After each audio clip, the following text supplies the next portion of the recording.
And one thing I forgot to show you was I was talking about these Cosmo time clocks that are made to look so sort of space agey. I actually have another one here. Again, Cosmo.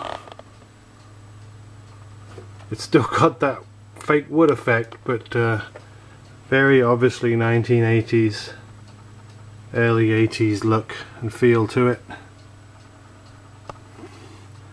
But this one doesn't work yet. I've got some work to do on this one, but I thought I'd show you another example of the Cosmo style.